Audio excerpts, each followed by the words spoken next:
Cameras roll, yeah, it's time to lock in. HBCU overdrive where the conversation starts and wins. Every week we break it down, every headline, every play. Giving flowers to the legends while the future finds its way. HBCU Saturday, they got the fans glued to the screen. HBCU tonight with Doc Holliday. Keep it clean from the some swag to the MEAC. Every story get respect. SIAC, CIAA, independent, never left. Tailgates, band battles, coaches talking X's and O's. Players chasing greatness while the culture only grows. Jackson State, VI love, we shine over every school. If it's HBCU business, then you know that's what we do. No gossip, just a fact with a southern state of mind. Real voices, real moments, every episode designed. This our sports, this our culture, this our legacy alive. Turn it up and ride with us. HBCU overdrive, overdrive, overdrive, overdrive, overdrive. HBCU overdrive, overdrive, overdrive, overdrive. HBCU overdrive, overdrive, overdrive, overdrive.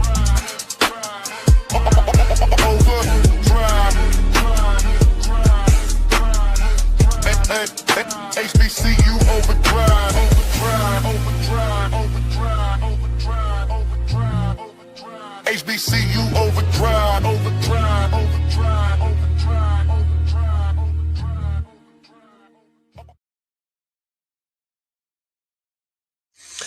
What is up? What is going on? How's everybody doing this evening? It's your man Doc Holliday. We are here. We are back here on this hump day.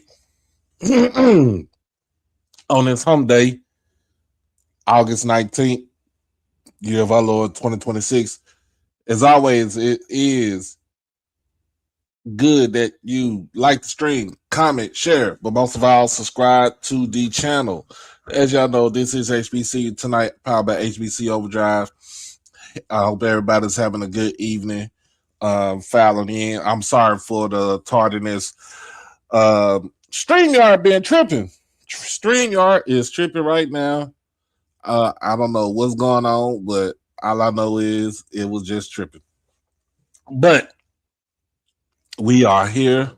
I appreciate folks coming in that's been waiting. Of course, y'all know how I do. Is I've been at work, so I'll be at work, but didn't mind to listen to what was going on today. Saw what was going on today. I just had to say it has been quite a day today. But it's not going to deter. I don't think it would deter anything from anybody.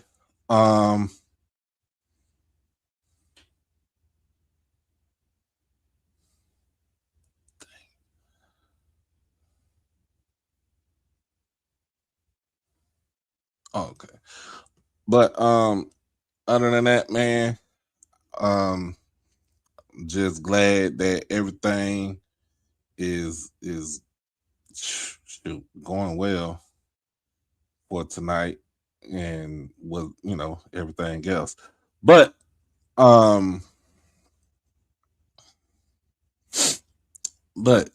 it is good that we tend to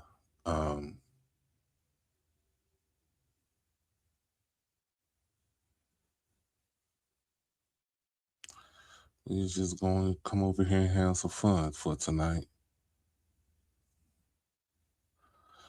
But again, like, comment, share, and subscribe to the channel. Oh, now I do have an announcement. Like I said, I went ahead and made a second channel.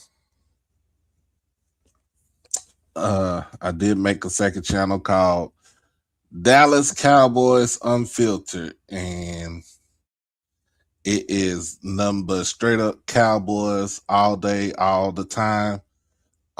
If you want to, I mean, I could send the link to you. Um, give out the link.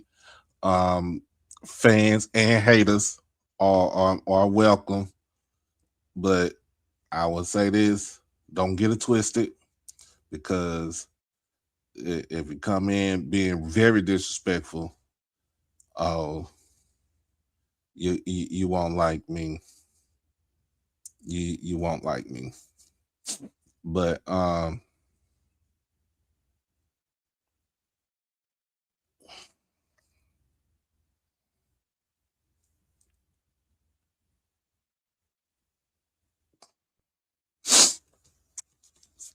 excuse me.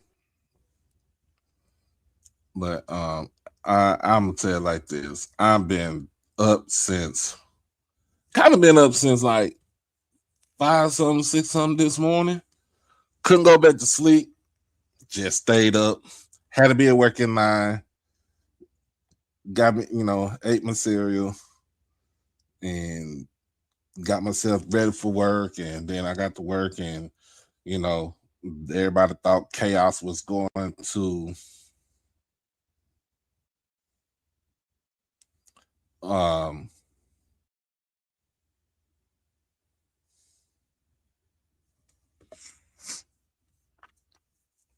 just all the chaos that ensued. And I don't even think really it was chaos. I just think that it was it was a formal it was a formal goodbye.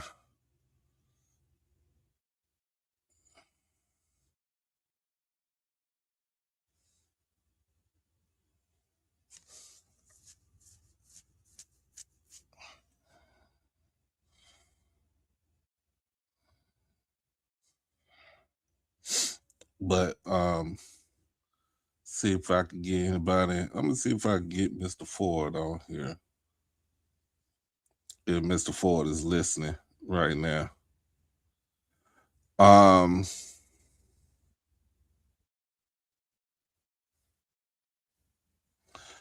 but before we get into all that, before we get into everything else, I'm gonna just go around the sports world. Um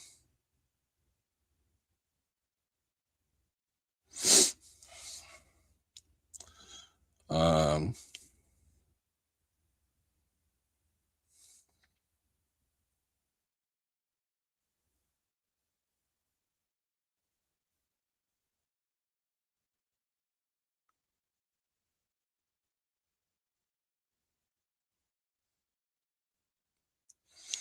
let's see. Trayvon Diggs is plans to sign a 1-year deal with the Seahawks. I mean, Seahawks Super Bowl champs really ain't gonna do too much anything for me.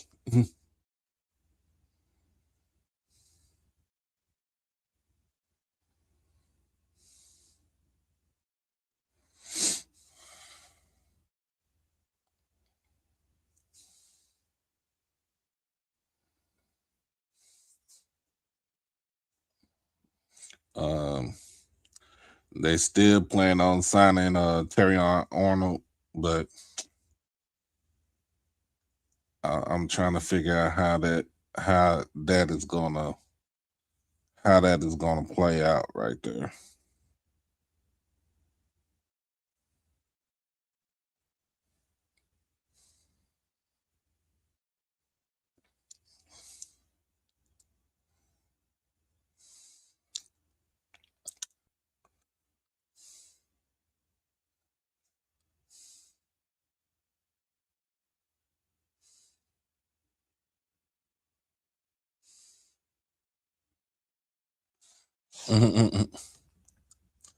Well, we're gonna get into that right there, man. I really, I feel like a lot of people are I feel like a lot of people are wanting to voice, voice their concerns, but but at the end of the day, it's still elevated. I mean, elevated, but we can.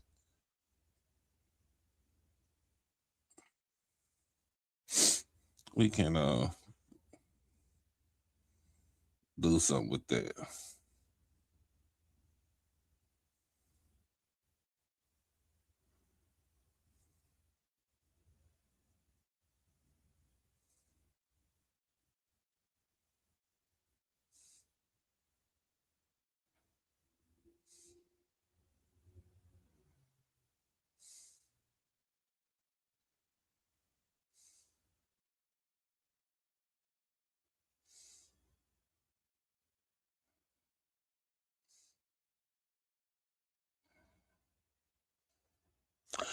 But yeah.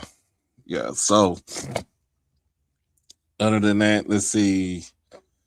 The Bucks extend Vita Vea to a 1 year deal to end his holdout. To a 1 year extension. So he's not gonna he did request a trade, but he's not gonna get traded. So um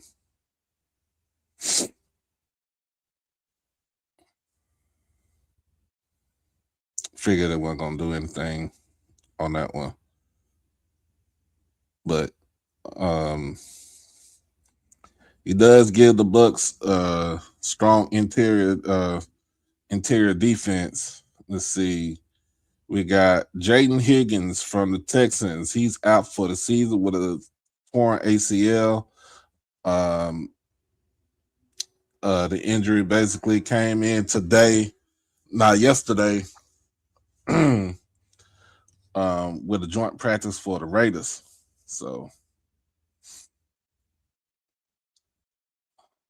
but yeah, of course, like I said, my Cowboys, we signed Von Miller.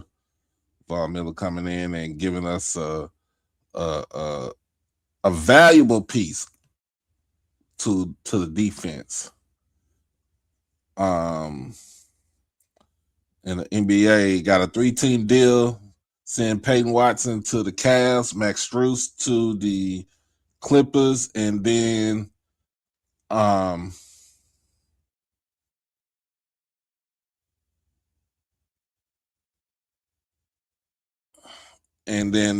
Denver gets picks, so they'll get unprotected first round pick for 2031 and a 2032 Sacramento Kings second rounder.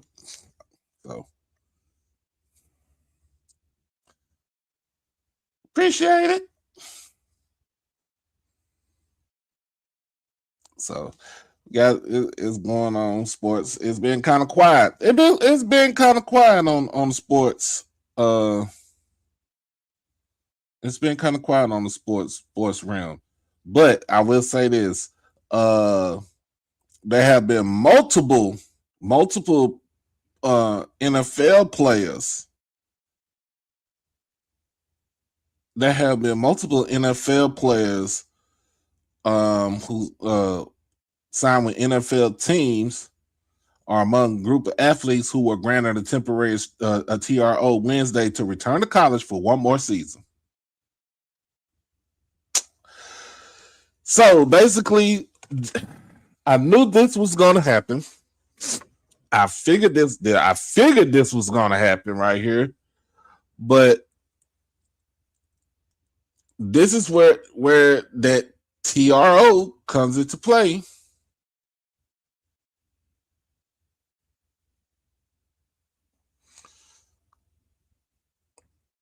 The TRO comes into play.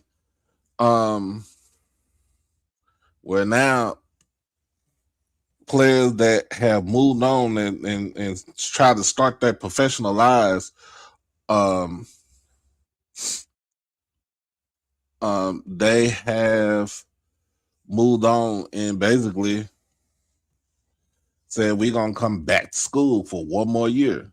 To me, I'll be honest with you, it really doesn't do anything for you.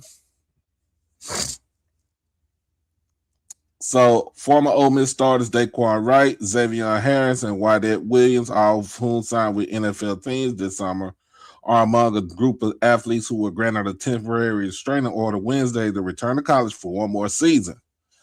Trio of former Rebels standouts joined 30 other athletes from a variety of sports in a lawsuit filed against the NCAA in Louisiana State Court Wednesday. The list of plaintiffs includes 16 football players, several who signed with NFL teams and participated in training camps earlier this month. Three of the players, Wright Williams and former Oregon State running back Anthony Hankerson, are currently listed on NFL rosters for the Browns, Cardinals, and Seahawks, respectively. Those players have expressed an interest in being released from their NFL contracts, according to attorney Ryan Downton. And if their NFL teams release them by September 1st, they will be allowed to join a college roster under the restraining order. Former South Carolina State DQ Smith, LSU linebacker Jack Piper, James Madison linebacker Trent Hedrick, and Notre Dame defensive lineman Junior, I'm not about to say this dude's last name, are among the other players who joined the suit. Courts across the country granted relief to ineligible athletes who already had every opportunity to compete in college, sometimes without even having a hearing, or failing to appreciate the destabilizing effect their rulings are having on college sports. The lawyers bring these cases seemingly won't be satisfied until every professional athlete can treat college sports as a fallback option, regardless of the opportunities it's just from those who will never have a chance to begin a collegiate sports experience. Basically, it's like this: you ain't cutting it in the NFL or in the CFL or in the UFL. Oh, we're gonna let you come back to school, get you one more year, get you one more seasoning of trying to get yourself into the NFL. And what does that do? Do these teams have can they retain your rights? That's another thing that you can ask about that. Can they retain your rights?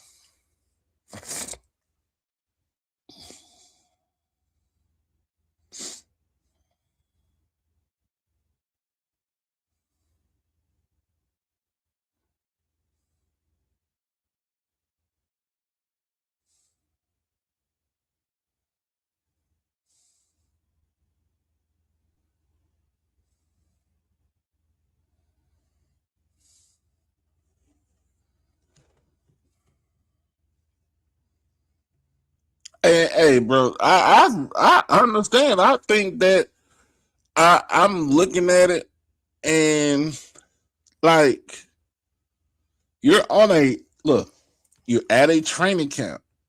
It's training camp right now. It's training camp right now. Y'all know I'm a Cowboys fan. It is training camp right now with the Cowboys. We are doing a joint session with the New Orleans Saints. Like, seriously, bro, you have a chance to not only show these GMs and the coaches what you are about, but you are trying to prove to yourself that you can actually make a NFL roster. And if you don't even make an NFL roster, you can make the practice squad. Guess what? Guess what, y'all? Guess what? You ain't going to get, if you make the practice squad, you get paid for being on the practice squad. What is wrong with that? This opens up, like literally, this opens up that TRO that was sent out July 31st last month. It opened up a Pandora's box. Now, I understand for kids who exhausted eligibility because of injury. I understand. Like you got robbed of a season because of an injury. Can't, I understand you want to come back and do one more year. One more year. It's not even just a year. Especially for football, you just doing one semester. It's literally one semester. So you're doing a semester of work. You really don't need to have. Be honest with you, you really don't need to be on scholarship or anything like that because you're only doing it for one semester.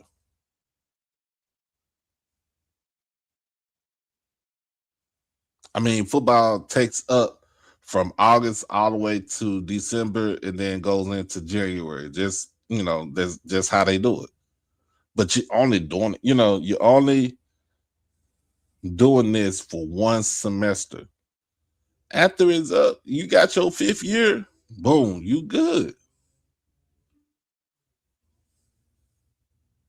You good.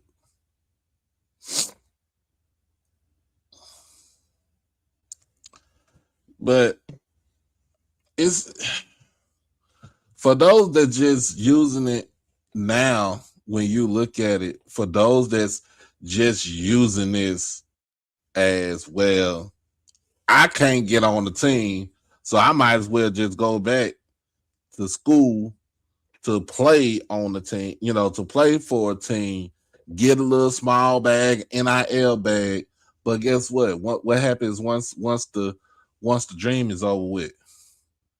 Then you're gonna have to come to your senses. You're gonna have to come to reality and say, "Hey, it you know it's time to put my big boy. It's time to put my big boy pants on. I gotta go out there and make this do what it do."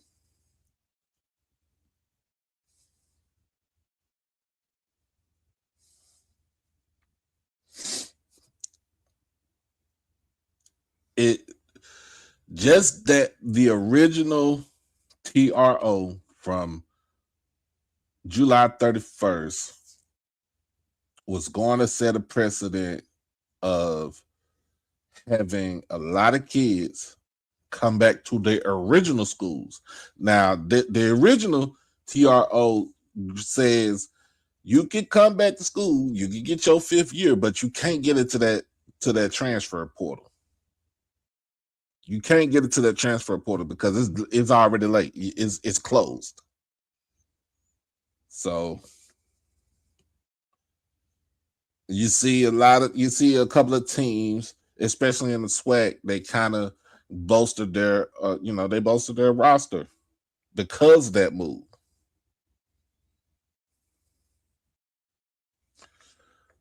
But now you're gonna see these men come back because they couldn't cut it, or they're looking for a shortcut to to be back out there on the field to play, which I don't have no issue with it. But let's be real. Let's be real with each other. You got to be real with yourself. What are the chances of you going to being out there showcasing yourself for the team that you'll be actually on a 53-man roster?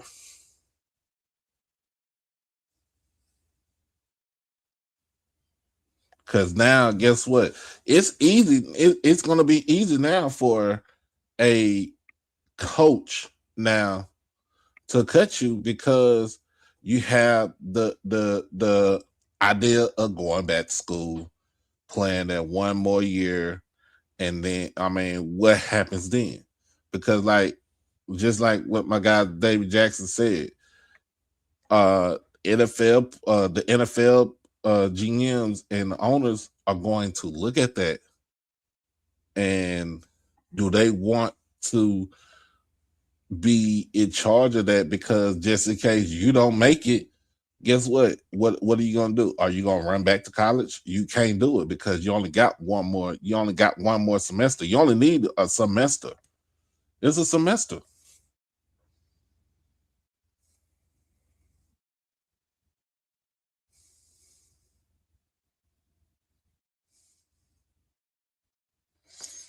Okay. Uh, let me see something. Did somebody mute Chuck? Cause Chuck should not be.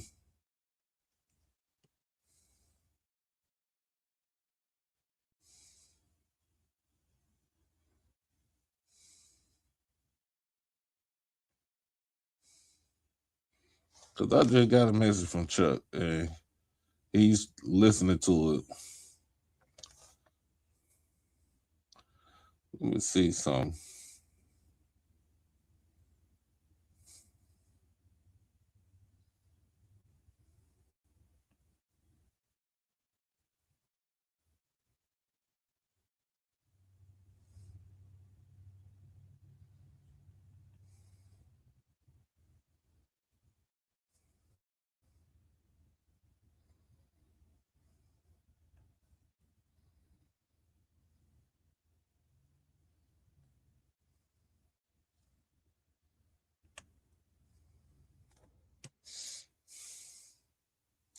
Oh, there we go.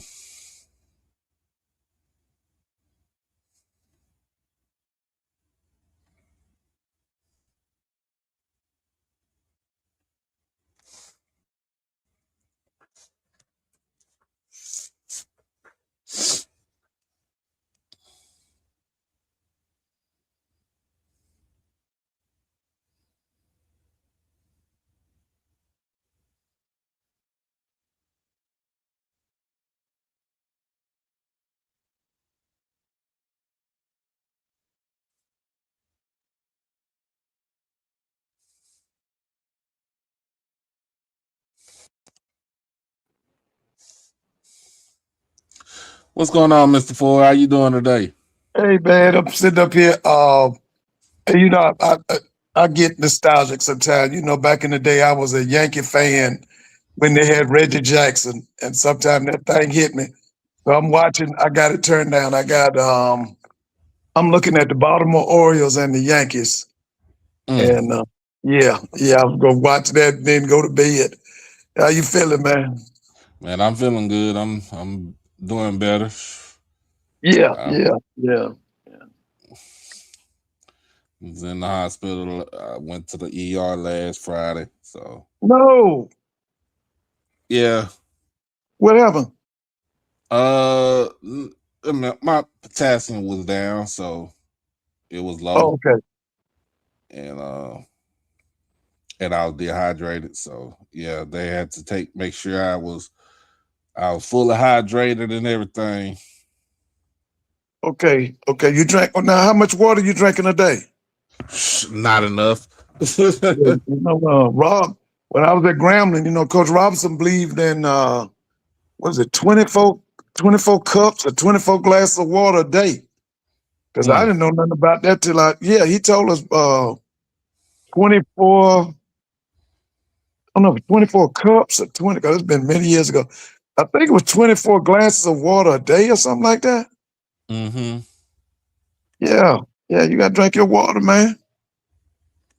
Yeah, I'm gonna get You back do, to like drinking. you doing your, do you do any walking? I do, but man, it's been hot out Yeah, here. you right. You listen. I do it, I do walking on I was doing it every day when I was out of school, but since I'm back in school, every Saturday, I try to get out there about 7:38 before it get really hot because it get hot here early, about 9:30, 10, man. It's really unbearable out there, man. But I try to walk an hour. And I'm gonna tell you something, man. Ain't nothing like walking. I'm gonna tell you another good thing you might need to look at, Doc, is swimming. Hmm. You might need to look at swimming. You got a swimming pool near you? Yeah, I got one in my apartment complex. Yeah, you might need to do a little swimming, man. Because they say that swimming, it moves every muscle in the body. And so you might want to look at it, man. Yeah, you might want. But yeah, man, just make sure you're drinking your water every day. Um, One of the things you could do is keep that. How people have that water jug with them. Keep your water jug with you at all times. Uh-huh. Yeah, keep that water jug with you. You know what? I got one. It's in the it's in the refrigerator. Yeah, that's what I'm saying. Keep it with you, man. Keep it with your cold water. Just keep it with you. You know. Okay. Yeah, yeah, So yeah, we oh my goodness. So of course now let's get to it. Let's talk about it. yeah. Texas Southern made a decision, and pretty much, pretty much, Ashley Robinson is new athletic director and vice president uh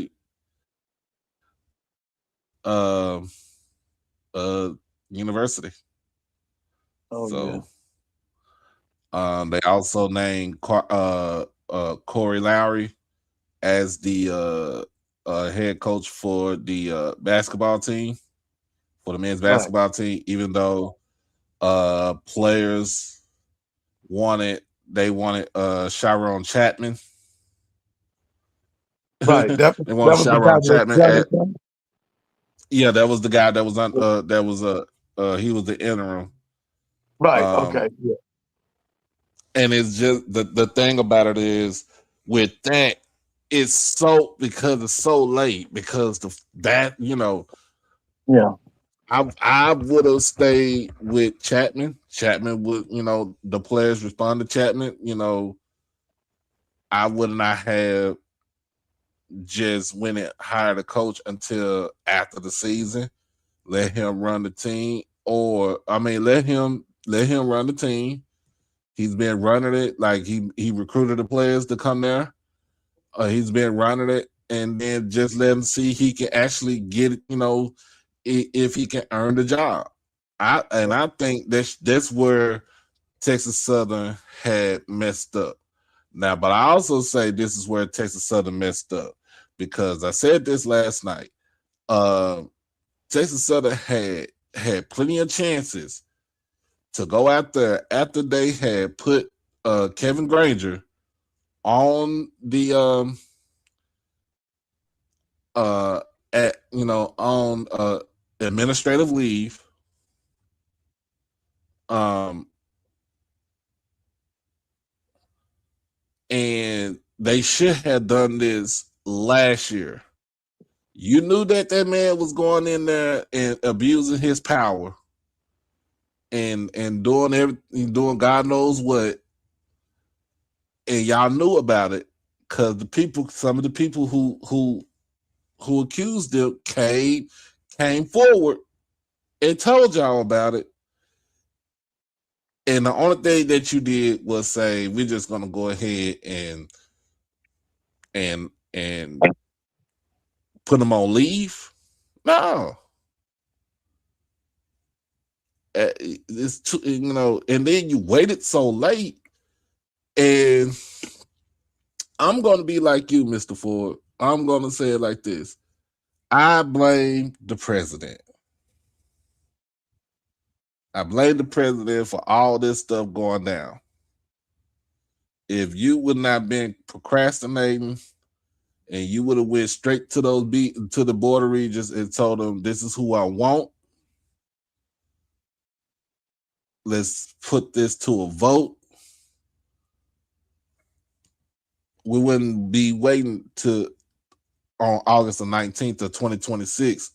This could have been done sometime last year. And then, like I said, with the basketball coach, y'all knew Johnny Jones was gonna go back to LSU. Soon as Will Wade got that job, everybody knew that he was going back to LSU. That was a no-brainer. So that I don't know what to say about that.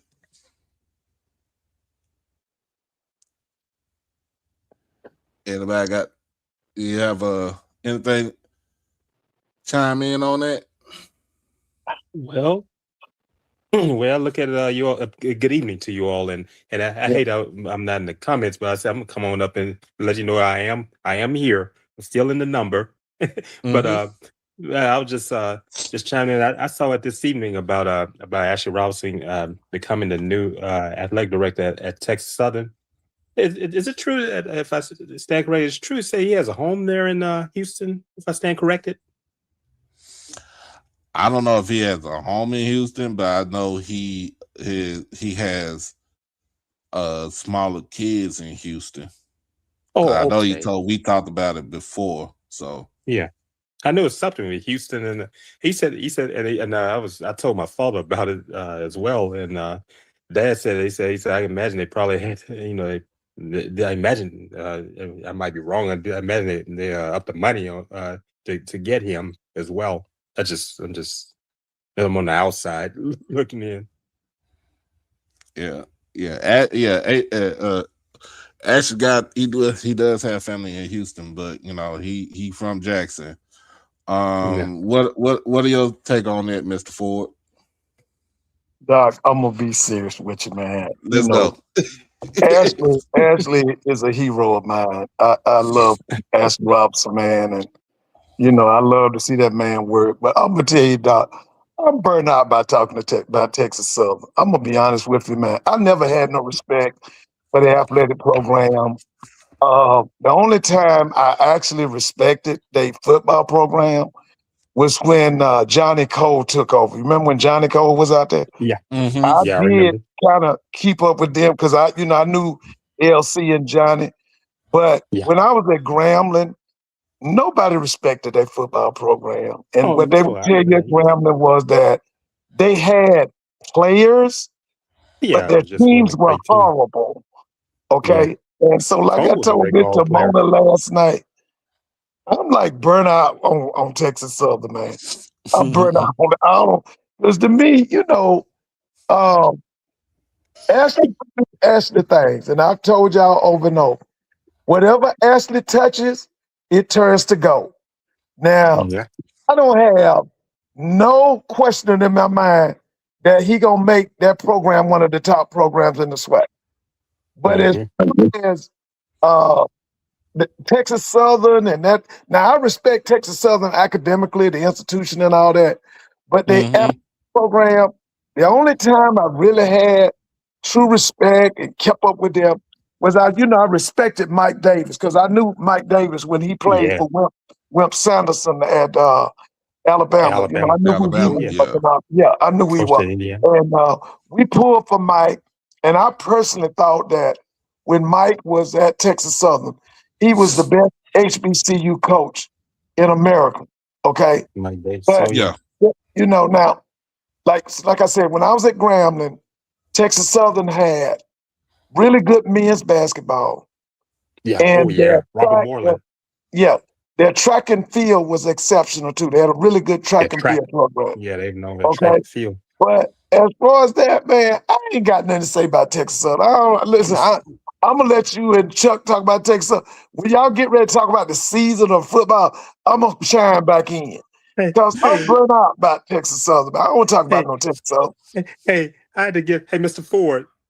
Yeah. Were you at Grambling during the time we were at that game? That I brought up to Johnny Cole about that. He was on that team. You remember when that made Warner Wolf that year? Plays of the week back in '83. You remember when that guy came off the sideline from Texas Southern and tackled a Grambling player? Do you remember that? No, you got me on that one. Yeah, it came off the sideline. That made Warner Wolf during that time. He was running and came off the sideline and tackled a Grambling player, which automatic penalty. Coach Cole talked about it because he was on that team. He was quarterback at Texas Southern. Yeah, and made Warner Wolf that Monday morning.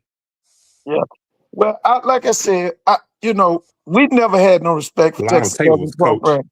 I was about to say, now, when I was at Grambling, it was Lionel Taylor. He was from the NFL. Yeah, and, he coached Coach Cole. Yeah, they had players, but they were horrible as a team. They never had a good team. Northeast, can't forget him. Yeah, that's what I'm saying. They had outstanding players, but they never had a good team. CFL. Yeah. Yeah, Julius Adams to play there, and they had some good ones to come through there. And Michael Strahan. I'm not gonna, we're not gonna knock everything. We're not gonna knock nothing what Ashley Robinson has done Winston Hill. for Jackson State and what he did as a athletic director first and foremost, just transforming the athletic program and getting them back out of the doldrums because we were in the dark ages for a minute. Yeah. The main thing, like we always said, is that he got on that phone and he called Deion Sanders to come and coach the football team. Remember that? One of the biggest impacts that he has done. Of course, bringing in Mo Williams to coach the basketball team. Sure did. Having bring Tamika Reed in to coach the women's basketball team. How's she doing, man? I know she's having health challenges. She's back. She's back. She's Okay. back. Oh, that's great. Yeah, she's back. Okay. All right. I didn't mean to interrupt you. Then going from again, of course, going from Deion Sanders to TC Taylor, and under his watch, winning a SWAC championship, winning a Celebration Bowl and HBCU national championship. Also, this year winning the Commissioner's Cup. So for the conference, so he has done a tremendous job. Oh yeah. At for Jackson State.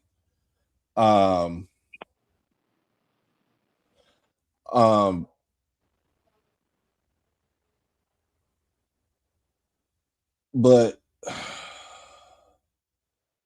I would ask this question. Right now. Who is the next in line to be the athletic director and vice president of Jackson State University? Great question. And what can they bring in to either sustain the athletic programs or to elevate it even more? Who give me both of y'all, get me 3 people that you feel like that could come in and make an impact for Jackson State as far as athletic director.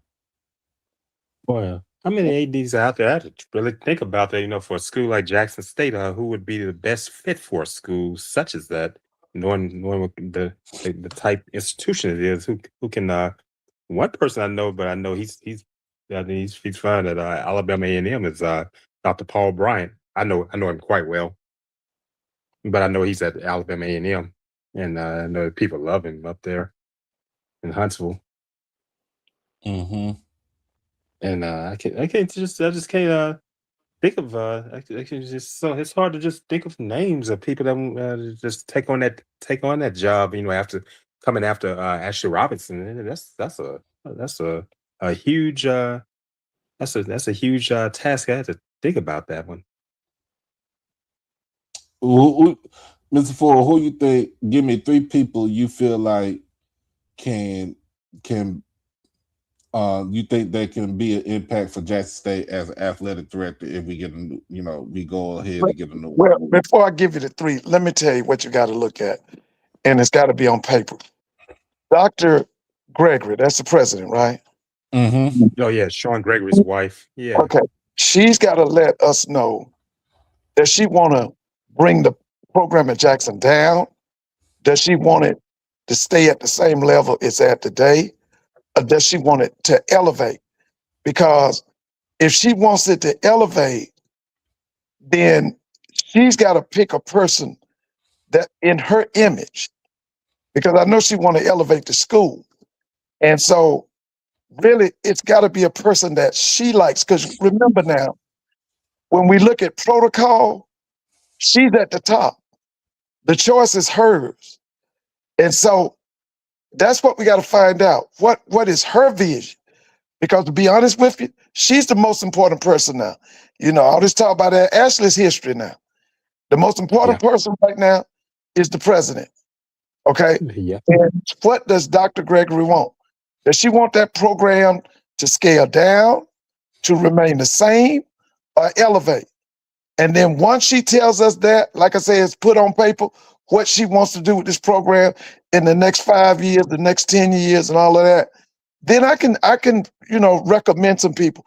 But the most important person right now, before we can go out and get all the, start naming these folks, is we got to find out what is Dr. Gregory's vision for Jackson State University athletics. She's the most important person. Mm. Yeah. All right. Now give me your 3. Okay. Let's see. I would the guy that I've criticized a lot on here, I've criticized him a lot, but I would talk to him, is Earl Hilton. The guy that used to be at North Carolina A&T. I would talk to Earl and see Yeah, he just retired. Yeah, I talk to Earl. If you want somebody to train a person, I would look at the guy that was at Bethune-Cookman. Oh, you talking about Dr. Lynn Thompson? Yeah, I would look at Lynn Thompson. Okay. If you want to go outside the SWAC, I was telling Mr. Mona this. I would talk to that guy that they just let go up there in Michigan. Let's see what he talking about. Oh, Because you don't Ward get no Manuel. bigger than Michigan. Oh, you talking about Ward Manuel? Yeah, from I New would Orleans. talk to him. Yeah, Yeah, from New Orleans. That's E. Rob's teammate, high school teammate, Yeah. Brother Martin High School, all male Catholic Yeah. school in New Orleans. I would talk to him. Yeah. Yeah, they went to Brother Martin.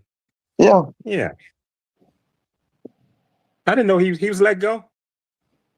Yeah, but No, they he bought let him go. out. He's waiting to the end of the year Yeah, to leave out. Oh, Yeah. okay. He was cleared of all he's the from New Orleans. wrongdoing, but He's some a other New things. Orleanian Yeah. as E. Rob's high school teammate. Yeah, Yeah. but I would talk to him. I would see what would he bring to the table? Because like I said, you can't get no bigger than Michigan now. You don't get no bigger than the Wolverines. They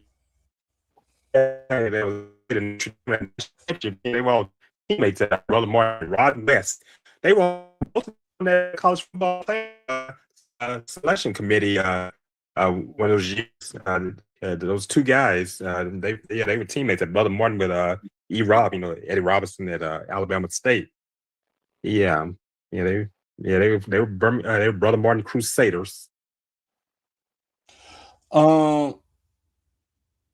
Now I would say, okay, I will try to see if I could get Kerry Davis. Yeah, up in Howard. At Howard. Mm-hmm. Oh yeah, man. Kerry, Kerry Davis. Yeah, Kerry got a lot of contacts, bro. Kerry Davis got a lot of contacts.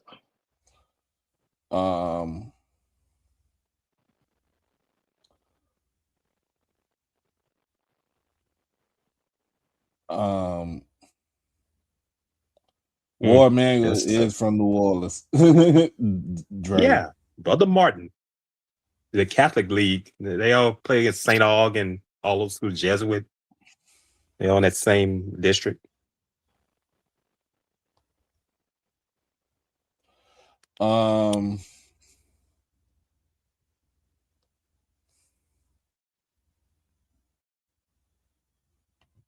Yeah, Rommel. I was in that district as well.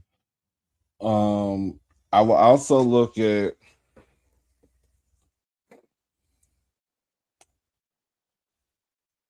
oh my goodness. Somebody put out there. Oh, the one that the senator wanted from in the first place, but he took his name out he deleted the post. But Tony Wiley, the one he has. I mean, he worked in the NFL. Yeah. He knows about raising money.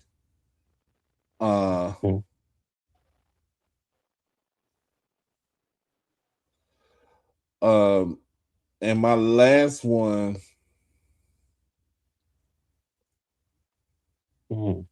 That's a tough one with those athletic directors because the way things. no, the way things are looking, Yeah, yeah. yeah. They let ADs come and go, and it's hard to say who can take on a job like that.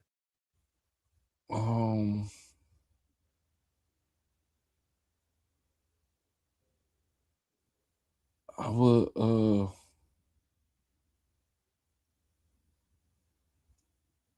damn.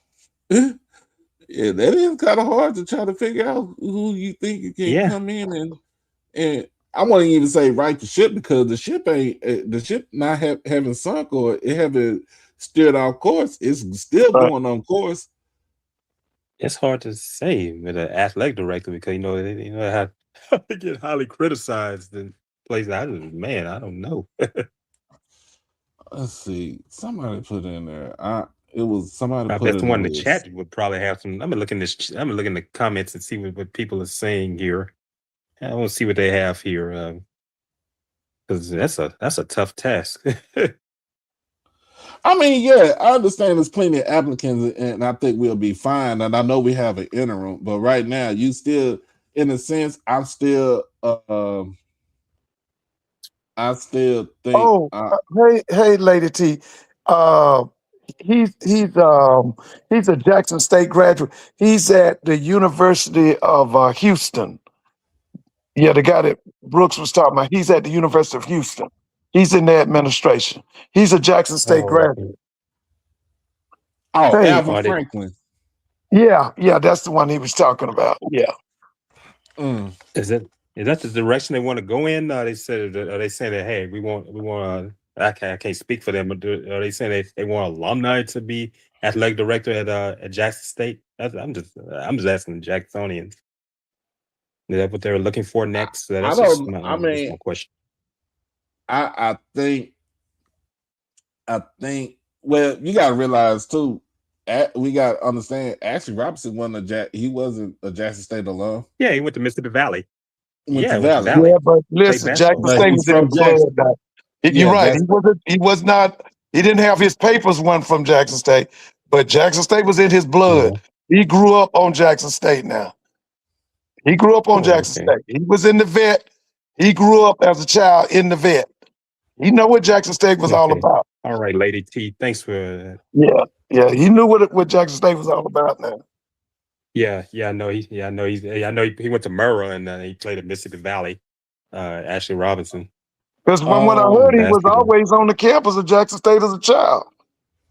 Yeah, it really could be. Yeah, I can imagine.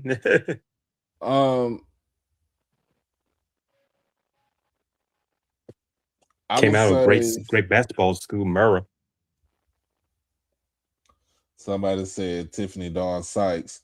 I would say this by AD Sykes. I think she is good where she's at right now, being at her alma mater at Virginia State. I wouldn't even, try to, put her up to this, even though if she's game, but I wouldn't try to put her up, I wouldn't try to put her up to this.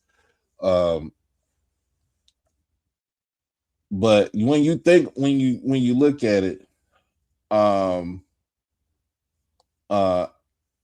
I talked to Jerome last week. Yeah, Travis Jerome. Yeah. Oh, not Travis Jerome, but Jerome Brooks. Jerome. And when he told me about Alvin Franklin. Yeah, he told me about Alvin Franklin. I was like, it does make sense. And I think the last time we had an alum as athletic director, if I'm not mistaken, I don't know if it was Robert Brady or was it I met Coach Brady, former baseball coach. Was it Rod? I think it was Rod Page. I don't know who was. Rod Page was a president. He was the president. He was interim president. It was Brady. It was the baseball coach. Yeah, it was Brady. Yeah, Rod Page was interim president. So So do we want to, I'm just as an alum, do we want to have a former alum running the show, or do we want to have somebody that has that has the wherewithal and the cachet to sustain a whole athletic department, and like you said, they have to be in the image of the president too. Yeah. Like you Yeah, just because that's said. his boss, baby. He got to keep her happy because if not, he gonna have to walk. Whoever it is, lum or not. They got two things they got to do. They got to get along with the president and got to get along with TC. Yeah. And that's one thing I think at maybe I was saying Dr. Paul Bryan, but having he and Dr. Daniel Williams have a great relationship up there in Huntsville, Huntsville, Alabama, and Normal, Alabama. Yeah, they have a great working relationship there. But no, I don't. Hey, Dre, I don't think anything is wrong with having an alum. I'm just saying some people. I'm Yeah, just because they're alum me doesn't mean that's the best person. Yeah. right. Just because they're alum don't mean that they're the Yeah. right person. But what I'm saying No. is some people are going to be so fickle and they're going to be so picky about who can run right who can uh who can get it done. Mm. I Yeah, mean, because but taking at the away. end of the day, it's not about getting accomplishing stuff, but they're getting things done. I mean, I I don't know what to tell you. I don't know what to say. Can they? I mean, can they make money? Can they fundraise? That's part of the main thing. As an AD, can they fundraise? We saw what happened. Earlier. I don't know if it was yesterday or today, but um, we got Jackson State did get a sponsor from the it was I know it was a bank, Oh, okay. and they are partnering with the whole athletic program. Uh, I mean, yeah, the Keesler Bank, yeah, they partner with Oh, the whole okay. athletic program. So, hey, man, that's one thing that I would say that I don't know if AD Robinson had got that done before he left, um um or if it was somebody else that got that done. I'm just my whole thing is making sure we are on a continued path of success for the university as far as athletics go. Um Yeah. so that is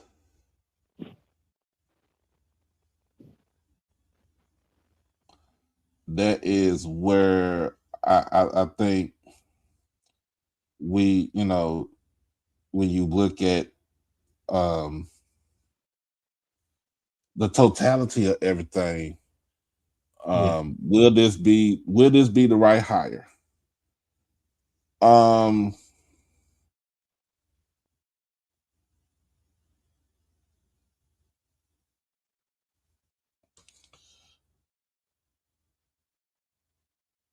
let's see.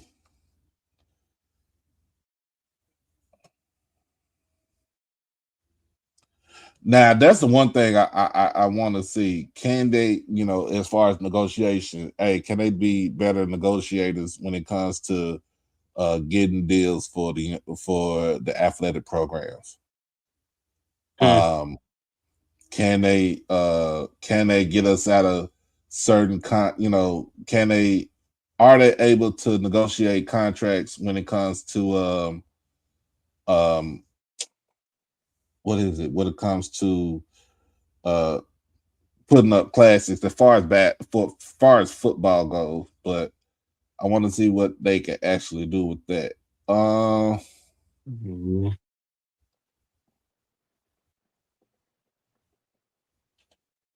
Uh, I mean, but at the end of the day, um, at the end of the day, there still gotta be some should be some grace. Yeah, it's kind of an athletic director is always a situation of damn if you do, damn if you don't. There's always that kind of situation in a position like that. Mm.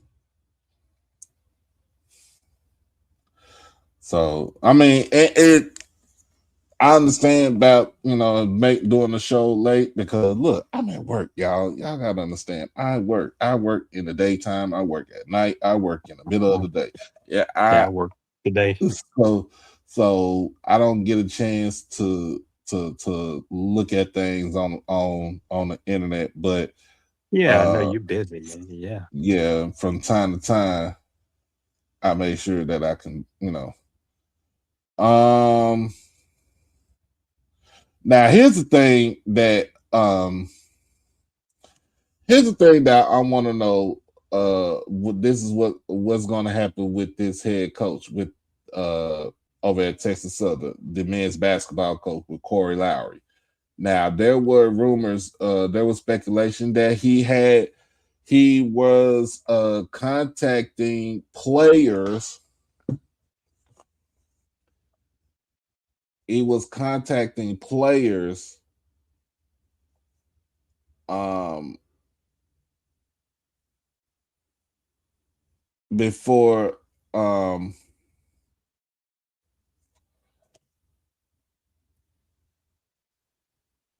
before he even got the job. Now, Dre, that wasn't AD Robinson. That was the commissioner who did that deal. He's the one who negotiated the Vegas deal. Um, Now Corey Lowry comes in with a lot of experience. He comes in with a record of 266 and 73, but he also comes in with a lot of baggage. um, Mm, he comes in with a lot of baggage. So kind of like John Calipari and all these type people. now Cal this ain't got nothing on Cal. We talking Oh, about okay. Bruce Pearl. Oh, that's the guy I hate not even a talking to. Bruce Pearl. We talking about something with when it comes to physicality. Yeah. Oh, But okay. yeah. Um But anyway, let's get into some football. Let's go ahead and talk about it, Mr. Ford. We got look. I know that's what you came here for. We got one more Saturday. Yeah, man. Bro, Yeah. I can't wait, man. We got one more Saturday of before football. Yes. Hey, you know what, you all? What's going Go on? ahead. What's up, Chip? You know, talking sports. And by the way, on a somber note, you know, we sit up talking about the four letter people talking the 4 letter network. I see their co-founder passed away yesterday at the age of 93. Bill Rasmussen. That's the guy who Mm. was instrumental in ESPN starting in 1979. He passed away yesterday at 93 years old. Yeah, I did Oh read yeah. that. I saw that too. Mhm. Oh yeah. But yeah, man, we look. I'm ready for some football. Well, let me ask y'all now. Stephen A. is talking about doing some commentating on HBCU sports. Is he talking about football and basketball, or is he just talking about basketball?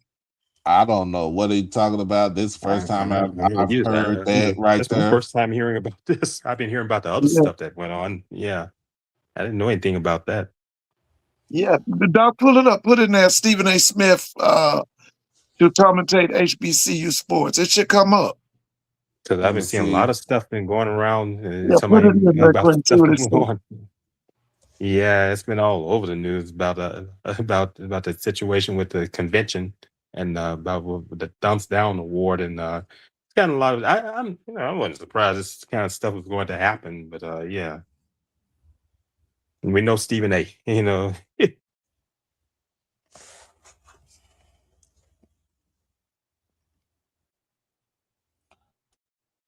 Oh, hey Mr. Ford, I look at him. He's kind so of like go ahead. Mm. yeah, it's kind of true. Okay, So it's he. I'm pulling up on Yahoo Sports. So Stephen A. Smith is preparing to add HBCU basketball broadcast to his media imprint.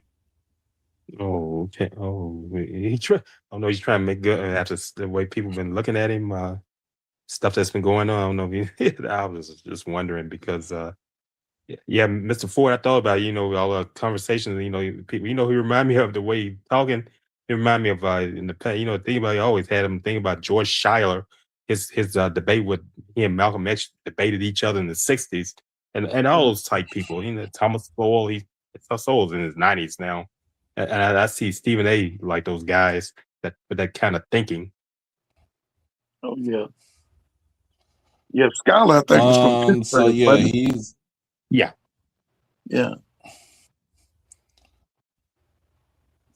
he's generated headlines, yeah, from the NABJ awarded him thumb down award for at the convention in Oh Atlanta this man. year.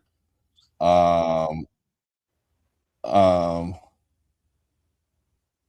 so he's basically said he's about to ink a deal where we broadcast HBCU basketball games. I'm gonna need some black folks working for me as talented producers and beyond. Renewed investment in HBCU sports cons as several network leaders, including Byron Allen's HBCU Gold and BET's Louis Carr, have voiced their commitment to broadcasting games from historically black colleges and universities. Carr told the Griot last month that getting back into sports, namely HBCU football and basketball, was a clear priority for BET. Allen's HBCU Go announced its 13-week football schedule earlier this summer, including homecoming events, historic rivalry matchups, and more. So, yeah, he's talking about doing something on his platform. I Oh don't. yeah. I mean, I don't know. I don't know what else to say about it. But obviously, I mean, if it gets done, it gets done. Oh I yeah. was tough. Yeah. But Yeah. yeah, everybody says spot the ball. Y'all know when we talking about spot the ball, it's talking about football. Oh We yeah. talking about football. Oh yeah. That's why I said slow sports time, and this came up, and now they say before football season, that's something. All this is start coming about. Um. All right, so let's go ahead and get into some football, Mister Ford. Okay. Oh yeah. Let's talk about the football. Let's talk about your Grambling Tigers. Oh yeah. Let's talk about what they doing on over there off of exit 81 because they ain't 33 said too miles much. west of me. They ain't said too much anything tonight. I mean, pretty much this whole summer. They've been basically chilling this whole summer. Yeah, Um it's been quiet over there. And like I said, I'm 33 miles west of me. Yeah. um what do you feel that how you feel that what what do you think Mickey Joseph needs to do to duplicate the season that he had last year? I think we're gonna be better, but I always tell everybody we fight for second play because I mean the West belong to Prairie View, in my estimation. I mean, and listen, man, uh, I don't think we're ready to take Prairie View down, and I think we're gonna be better. especially with that quarterback situation and getting Bruce Eugene back on campus and on that staff. Oh, he's on Yeah, but staff. but as far as winning that West, nah, man. You gonna win that West, bro? Nah, we ain't taking them down.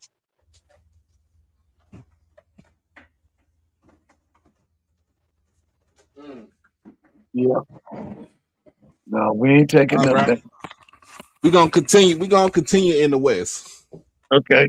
We're gonna continue in the West. Now, this is a team that we really don't talk about a lot in the West. But UAPB. The Golden I Lions. I think they have one of the better running backs in the SWAC. Yeah, they do. I think so too. He is. But as listen, not Prairie View. Pine Bluff to me, they not even they can't even be a third place team. With what's in the West right now, they not third place. Yeah, they not third place. See, this is where people coming in, they ready to talk about football. We got all the theatrics, we got all the other theatrics out the way. We want to UAPB. talk about some football. Is D-Lob in the comments here? I know he's a UAPB guy. No, but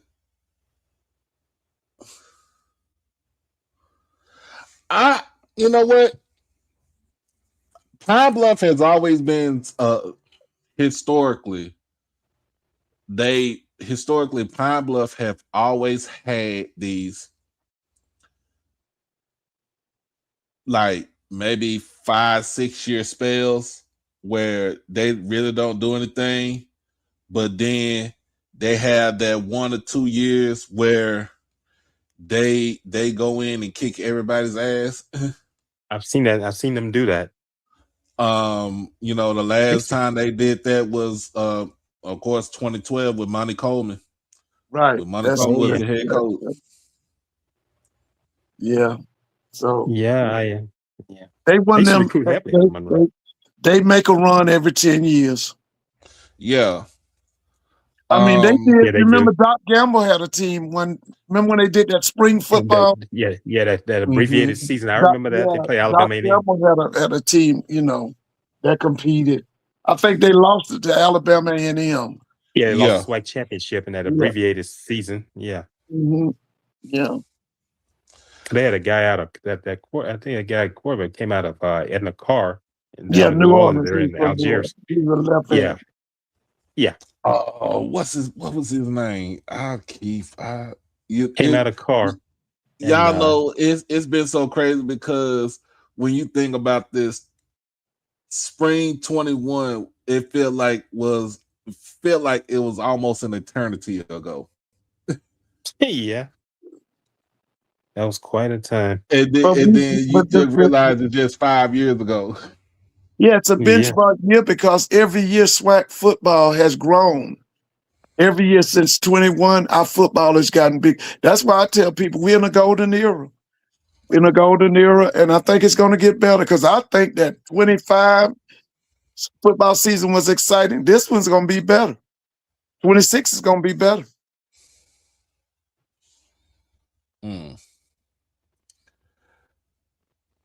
Well, let's talk about this. What his landscape has, with his landscape changing, it is going to be quite interesting. We talked about now Southern. Marshall Falk has named his quarterback. Was it the kid from the junior college? Christian Johnson. Yeah, that's the kid from Hutchinson. So he named him as the starting quarterback for next Saturday against Bama State. Okay. Who's gonna be his backup? Is it the guy came out of St. Aug? I imagine probably second, third string. Sean Coulon.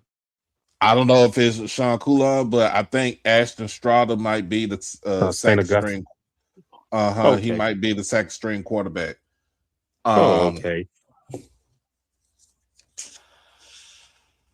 Like maybe the Coulon be third string, something like that. You know, he's a freshman.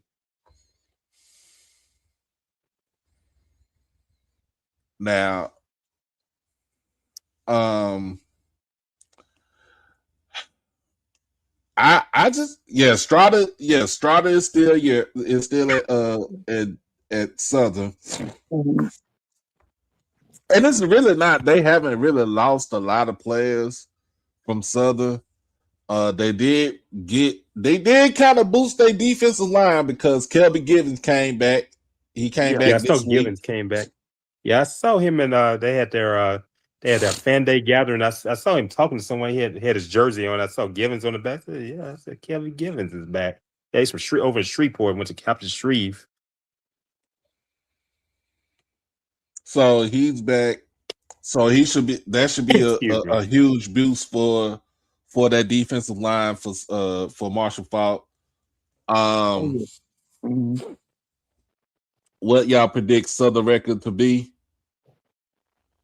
Well, I'm gonna put it like this. I don't predict it to be a 2-10 record, but I also don't predict it for them to win 5 or 6 games either. Yeah, that's gonna be it. Yeah. Now they can come into the Boombox Classic with a 2-1 record. I mean, of course, because remember they play Houston. Yeah, right. Oh yeah. One Money of those game. weeks. Yeah, it's a money game. So I'm thinking they could beat Bama State. They feel like they have That's that Birmingham Classic they call the it. Birmingham Classic. Yeah, folk. People said he talking about the Magic City Classic. No, man.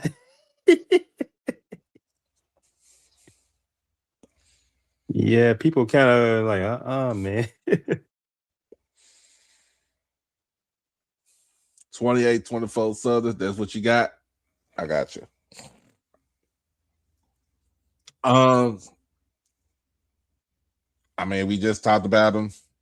We not talked about the football team, but we just talked about the athletic program. But Texas Southern with football, Chris Dishman coming into his what is this? His second year? No, it's his third. third. Season. Yeah, Third year. Okay, his third season. His third season. Okay. Yeah. Now let's remember this. Chris Dishman as a head coach led Texas Southern to their first winning season in 25 years. Now it could have led them to their first winning season in 12 years, but remember they took the 13 championship away from Texas Southern because Johnny Cole and them basically doing some, I ain't saying nefarious things, but basically they were doing something they ain't had no business to be doing, and the NCAA caught up to them, basically.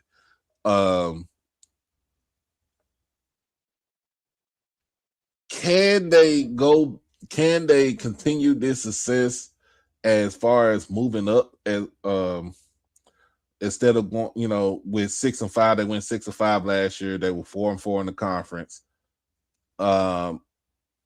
Can they better their record by at least a game or two? And can they beat Prairie View in the Labor Day Classic? Man, I remember that game last year, man. That came down to the wire. The one play that won it for Prairie View. They had the game. Texas Southern had it and just let it slip away.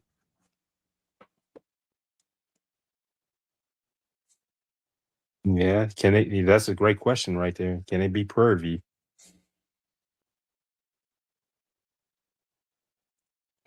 Oh, well, let's put it like this. They do have a first game of the season against a MEAC opponent in North Carolina Central. They play Central. They sure Central in Houston. Now, I don't know if Central is. You know what Trey Oliver has after Walker Harris. Do y'all think Central has what it takes to beat Texas Southern, especially coming down to Houston, Texas, in the heat and the humidity? Also, let's put that into play.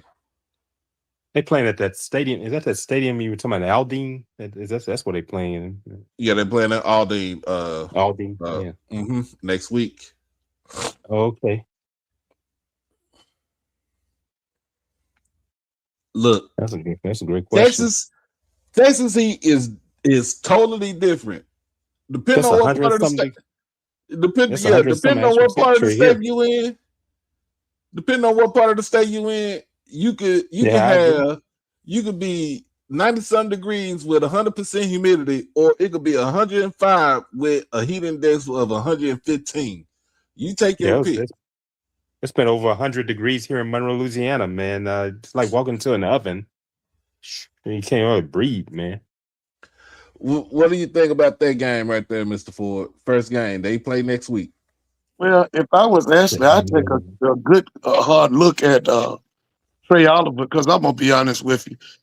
Ashley, as far as what's his name, Chris Dishman, he's John Hendricks. Ashley's looking to see when he can get rid of him. He's not Ashley's kind of guy. But what I'm quite sure Ashley's gonna be doing is looking at Trey Oliver to see if he might want to bring Trey from Durham out to Houston. Because Trey is a good mind, and he's one of the top coaches in black college football.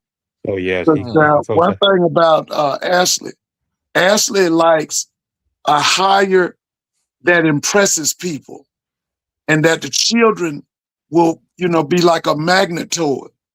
And like somebody was kidding today, I personally don't think it'll happen. Some people are already trying to put Deion Sanders in on Texas Southern's campus, but I think people need to be mindful. Deion is real unhealthy right now. He's not in the best of health. He is not in the best of health. But I noticed Ashley is probably going to look at Trey very, very closely and vet him and look at him. Because now I'm going to tell you something. When he gets rid of Chris Dishman, he going for that big time hire now. You can bet that. I met Trey Oliver when he was at Grambling. Yeah, it's going to be a big time guy. Yeah, I met him. He was at Grambling. He was on Rob Broadway's staff, and I met him during the time.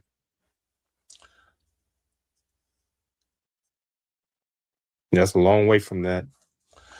I'm be honest with you. I don't think TC is leaving Jackson State anytime soon. I don't think he leaves out of the state of Mississippi.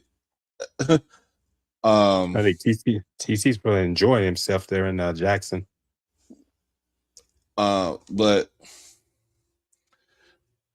I would say, yeah, Trey Oliver is like I said, Trey Oliver is the name. I just want to see what he does, because we don't know, we don't know what he's gonna bring out, bring out of there, but we do with this team this year. But we do know that Trey Oliver he's built a program and has sustained that whole, a winning culture with that program. Now, because he recruit more in North Carolina, Virginia, and all that area, and South Carolina, I can imagine. Let's talk about this. Alcorn, Mr. Ford. I think Alcorn's gonna be better, man. And they're gonna fight hard. They're gonna fight hard. It's gonna be a tournament between Alcorn, Grambling, and Southern. That's gonna be a clash of the Titans between them three, and they're gonna cannibalize each other. And somebody gonna come out standing tall. But once again, they going to do that to be second place. Because them Prairie View folks, they ain't going nowhere. They ain't going nowhere.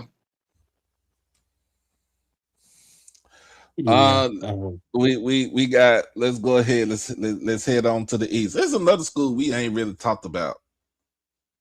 Bethune-Cookman. Yeah. Really haven't talked about. I haven't talked about Bethune-Cookman. I haven't did their preview yet. But what do you feel like that Coach Woody has to do to continue the success that he had from last season and to bring it in for this season? You talking to me? Uh-huh. Yeah. What the main thing with Coach Wood is he's got to elevate his coaching staff. Okay. All his best coaches last year were on his offensive staff. His defensive staff was trash. And I don't know if he's went out and got somebody to improve the defense, but if he can get his defensive staff at a championship caliber, they're going to go up. Because one thing about Central, Daytona Beach is in Central Florida. Okay. It's over 21 million people in Florida. Okay. Super athletes come a dime a dozen in Florida. Mm-hmm. Oh yeah. Personnel is not the problem. And by the way, the best thing that Woody does is recruit. That's the best thing he does. But his problem is his coaching staff. Now, if he tighten up his coaching staff after last season, I think they're going to be better. But if he didn't tighten up that coaching staff, if he didn't get some, make that defensive staff better, and they ain't going to. Matter of fact, they're going to get worse. His problem is his assistants. That's his problem. His assistants. Okay. And primarily on that defensive staff.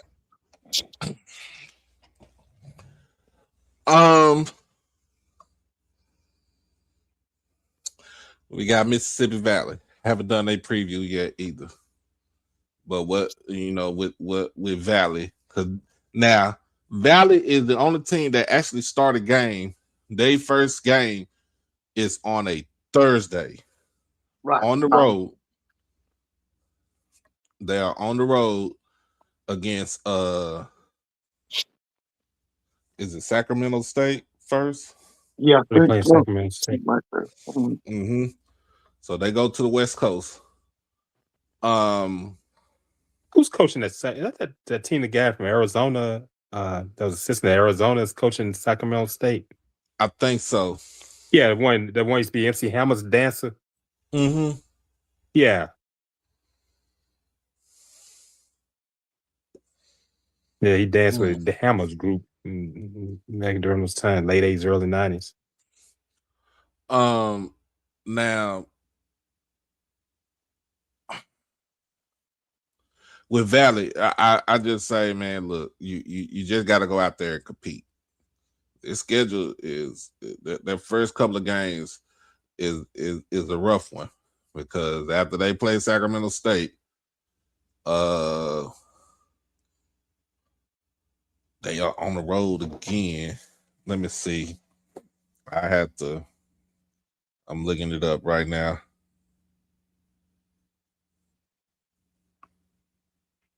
And y'all have to excuse me from earlier. Man, take your time. Take your time, man. Hey, Doc, while you're looking, I was thinking about, you remember that rap, we came to the 90s. You remember Lil Kiki, DJ DMD, and may rest in peace, Fat Pat. You remember 25 Lighters? Mm-hmm. The group that they sampled that song, the drama passed yesterday. Frank Beard from ZZ Top. That's ZZ Top's tune that they sampled. They sampled that, and they sampled Night and Day by Albie Shore. And he passed away yesterday at the drama. He's one. His name Frank Beard. He didn't have a beard, but he passed away yesterday at the age of 77. They say he had been in hospice care. Oh wow! So Valley's first game is actually against Nickel State. So they're on the road at Nickel State. Oh, okay. And then then September the 5th they are on the road at Sacramento State. And then September the 12th, they have Lincoln, Pennsylvania in Chicago on September the 12th for the Chicago Football Classic. They can win that. They can win that. They can beat Lincoln. Lincoln, Pennsylvania. Yeah. Mm-hmm. Yeah, that's where Gerald Huggins used to work. I know he's working at Morgan State now. Yeah. And then, of course, September the 19th is their first home game. It's against Delta State in the Delta Classic.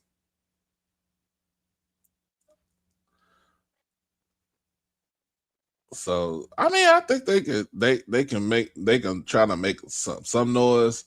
Buckley's gonna try to just get some whatever he can get out of him. Yeah. T-Buck is trying to get he I don't think the pressure is on his back, but he wants to win. He wants to win. He's been accustomed to that. Yeah, that's the kind of culture he comes from.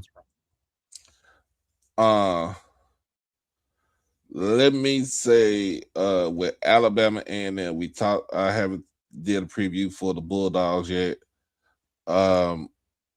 My main concern with the Bulldogs is that Quad Brown has to stay healthy. Yeah, that's always gonna be the case. Yeah, keeping those quarterbacks, just like you talk about body, keeping them healthy. That's always the case. You don't want a Bo Whitley situation like like the show coach with Hayden. Yeah, with Craig T. Nelson, Bo Whitley stayed hurt as a quarterback, but they had to save him for the national championship. They pretend like he was hurt, came out the wheelchair. That's what you had to do with guys like that. You kind of try to save them somewhere. You don't want them to get hurt on you. What do you think they'll do about their defense, Mr. Ford? Because that's one thing that we've all talked about. Their defense has been atrocious, even when Connell Maynard was the head coach at the time. What do you think as far as with their defense? What do you think they have to do different with their defense? Well, now this guy got a good defensive staff. Now that's why I'm going, Lord willing, on the 29th out here to Georgia State to see Alabama and and Howard. Yeah. So I'll be able to tell because I've told people they're not going to stay the same. Either they're going to be much better than they were last year, or they're going to get worse. Now, personally, I think they're going to get better. Now, one thing that Sam Shade has that Cornell Maynard didn't have, Sam has a good defensive staff. Okay, he has a good all-around staff. See, Cornell Maynard, he had all his top assistants on the offensive side of the ball. Offensive side, and so I think that they're going to be much better this year. Now, I'm going to really be able to tell you, like you said, in about 10 days. What's the day's date? In about 10 days, I'll really be able to tell you. Mm-hmm. But my personal guess is that Alabama A&M is going to be a whole lot better. Okay. And then, of course, we got the big three. You got FAMU, Jackson State, and Alabama State. Let's go with FAMU. Let's start off with FAMU. This is going to be I don't know. I would say this is almost a brand new team for FAMU, but it looks like it is. But they still has some layovers from Cozy. But as far as when it comes to FAMU and Quinn Gray, what do you think you see was good from Quinn Gray since he's been the head coach at FAMU? Now the word out of Tallahassee right now is that win or lose, he's gonna play a lot of young players. And there's a possibility that the word is that he's gonna play a lot of young players, and Marshall Faulk is gonna play a lot of young players, which bodes well for the future. Okay. But at the same time, when you play all them young players in their freshman year, you can just about kiss a championship away because they got to grow.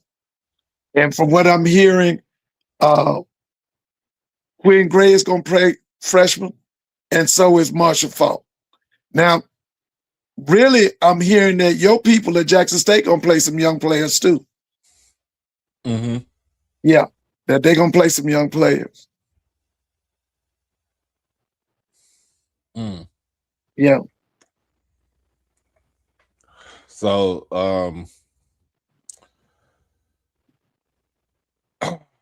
last but not least, we talk about Bama State.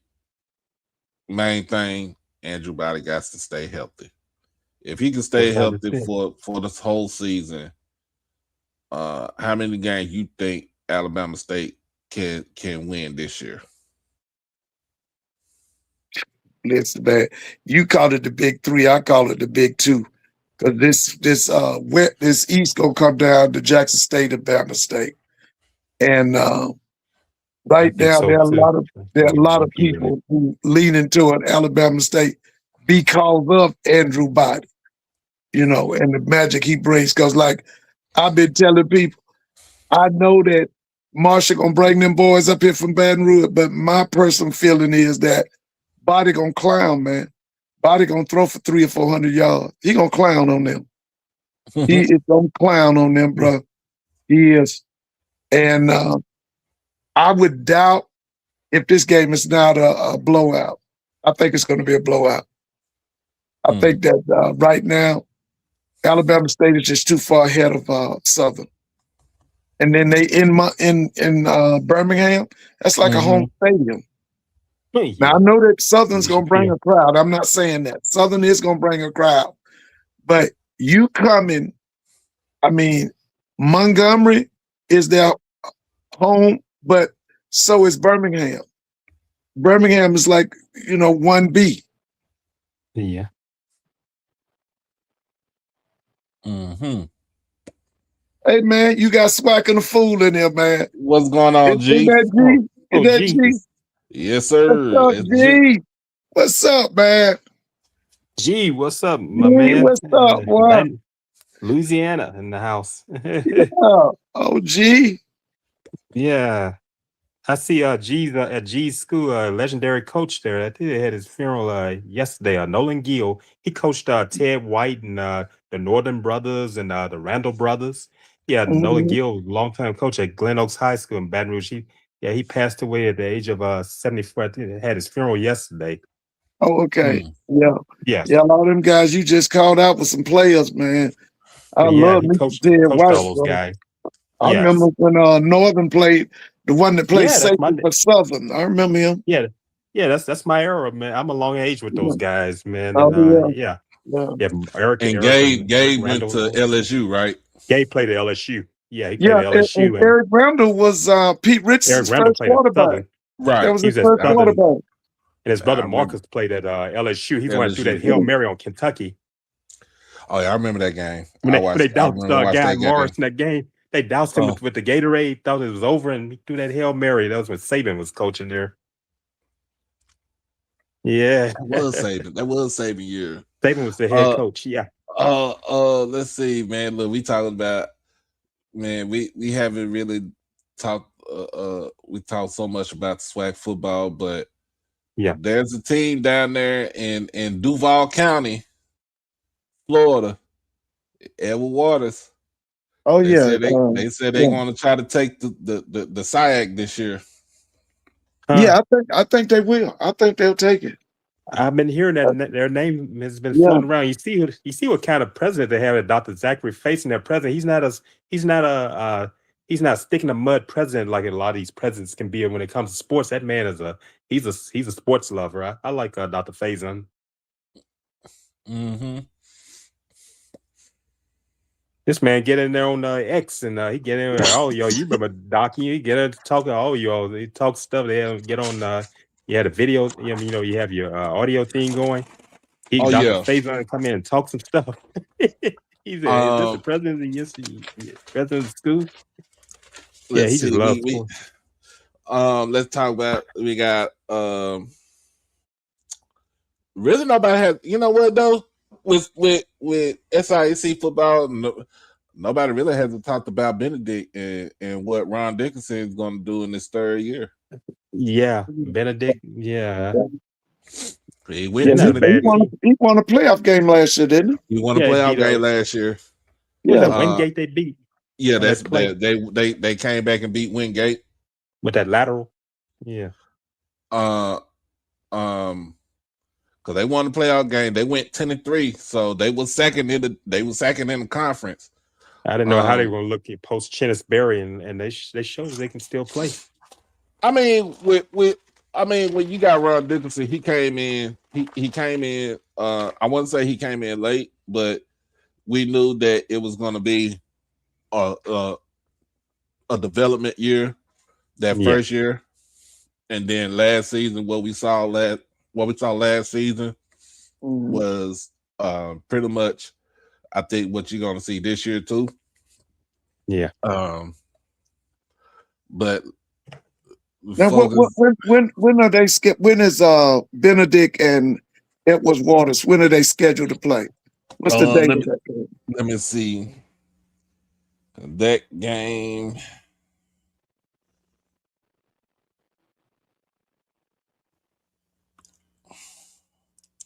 I'm looking at the schedule right now. They play on October the 17th, and that is their homecoming. That's Benedict's homecoming of Benedict's homecoming. Oh, that's gonna be a big game, man. That's gonna be a packed house, bro. That's too good. That's that Dickerson kid. I'm not kid, but that Dixon coach. He was at Jackson State at one time. Mm-hmm. Yeah, I remember his father. His father's coach at Alabama State, coach at Temple. Yeah, and Jazz used to be with the guy down at Arkansas and at Clemson. Yeah, he's at Arkansas. Oh, yeah. His dad was the head coach at Alabama State. I remember when he was at Alabama State, and oh wow, yeah, I remember. Yeah, I remember his dad was coach there after. He was head coach at Temple. Yeah, I remember Ron Dickerson Sr. Yeah. Not Bethune, but Benedict, they start the season off with Johnson C. Smith at home. That's gonna be a big game right there. That's Maurice Flowers. Yeah, man. That's gonna be a big game.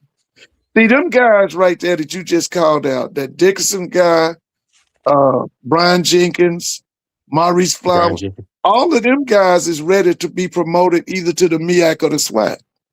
All of them guys is ready. Especially that Flowers and that.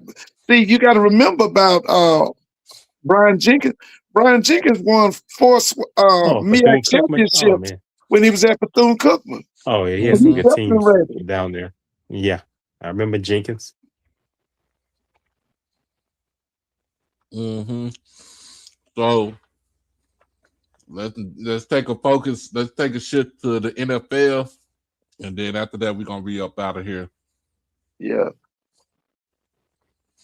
What is it going to take for your Atlanta Falcons, Mr. Ford? Oh, they get it right, man. I watched them Friday night. The overall talent is down. I mean, they look worse than they did last year. They look terrible, man. Listen, man, the way they looked last Friday, I don't know if the Falcons are going to win 5 or 6 games, man. I'm going to be honest with you. I know everybody talking about this preseason, but see, it's some things I look for in preseason. Yeah, Chris Blair, I saw him a lot last Friday night. But, man, listen, man, the Falcons didn't look good at all. Now, I got to see them again, which I think they play. They play Friday night or they play Saturday. I can't remember. Yeah. But I'm going to try to look at them again. But they look terrible on Friday, man. They look terrible. Yeah. I know they had to cut the roster down, and you just seeing what Mr. Ford. I imagine so you're just evaluating what you're seeing so far. You know, you got to remember both of them defensive ends are gone. One has been suspended for 8 games. The other one had a knee injury. Oh man, both of them are gone. Yeah, you won't get James Pierce Jr. back until close to the middle of the season.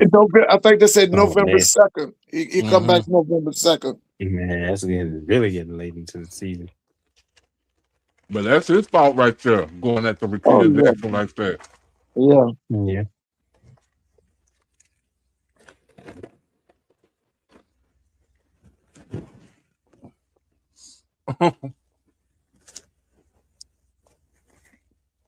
I know one thing, my Cowboys look good Saturday, so. Yeah, now who did y'all play? Played the defending champs, Seattle. Oh, Seattle. Okay, yeah, yeah. I got to go back and watch that game. Man, one of these platforms that is black. It's a black sports talk radio show out of Raleigh, North Carolina. Those people know they know they be on the lady on there, on the show. She's a co-host. She's on there with these guys. Risa K Mac, Pam Smith. She loves the Cowboys, and they love going messing with her. And the people kind of they know they be hating on the Cowboys in the morning, but Pam loves the Cowboys. Yeah, my mother and my She aunt hold loved them on. back in the day. Oh yeah, I like the Cowboys. And I'm from the area. We're in this area around this area. I'm closer to Dallas than I am New Orleans. New Orleans kind of people down there in New Orleans always felt that they kind of felt that they were above us. That's why I never had really that feeling about New Orleans. They always felt that they were above North Louisiana. Yeah, they had that So feeling about us up here. nah, but I looked at the defense, even though we only played 2s and 3s this past weekend. I like what I saw. Especially from our defense. I think we're gonna be fine as far as defensive wise go, but I think our offense is pretty much solidified. Yeah, You can't go wrong with George Pickens, can't go wrong with CD Lamb. Tight ends look good. The biggest thing that we worked on was to build the offensive line, to build it back up. You got Tyler Guyton, Tyler Booker, and Tyler Smith. You get Tan Steele, but I think it's Tan Steele might be on I think he might be on the chopping block. I hear Von Miller's in Dallas. If I stand corrected, Doc. Oh yeah, Von. We signed Von Yeah. Miller to a 1-year deal. Yeah. I saw that today. I was making sure it's true. I saw someone posted. Okay. Oh yeah, Von Miller. I mean, he got his home here. He from DeSoto. So Yeah, I know he played at Texas A&M. So he got his kids in here. I mean, Oh, okay. He has a championship with the Broncos and Rams. Yeah, with the Rams. So you bring somebody yeah, in and the with Broncos. Yeah, you bring somebody in with championship experience. Yeah, and you got to realize this man is 30. He tore Cam 37 Newton up in that Super Bowl when he was in Denver. Man, I remember that one. He smoked him. 37 years old, and he said he could still get out of bed and give you 9 sacks. That's what he did last season with the Commanders. He put those glasses on. Don't let the glasses fool you. He look intellectual, but he would tear your tail up on the gridiron. Yeah, we're going up against the Cardinals this weekend on Saturday. So, but yeah, I looked at it. I like what I see.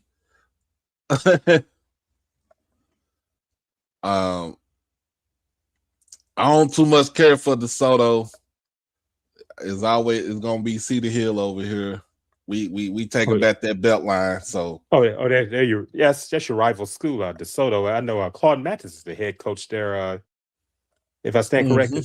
Yep. Yeah, I remember Claude Mathis when he played at Texas State when it was Southwest Texas State running back. See, I was at McNeese during the time when Claude Mathis was playing at the Texas State of Southwest Texas during that time. That was back in the 90s. Yeah. I didn't know what had happened to him all these years until I started seeing him coaching at DeSoto. Mm-hmm. He's had some great programs over there. Oh yeah. I mean, I know he went and did a little bit of college. Then he came back to the high school ranks, and he coached at Marshall in East Texas for a little bit, and then he came back to DeSoto. Okay. What you mean don't start? Look, I told y'all it's Cedar Hill all day, every day over here. That's the only time I would say. That's the only time I would say horns up. I know that's a tough stuff out there. Yeah, I know that's your rival. But yeah, we got it's just it's football this weekend. It's football next weekend. It's high school football starts for y'all this weekend in Georgia. We had jamborees coming up. And by the way, I watched the jamboree this past Friday. I ran out of things to watch on television. Doc and Mr. Ford. I was on YouTube live. I watched the preseason game of St. Thomas Aquinas, nationally ranked. You know, at Michael Irvin's school. They played Cardinal Mooney out of Sarasota, Florida. The game was played at Sarasota.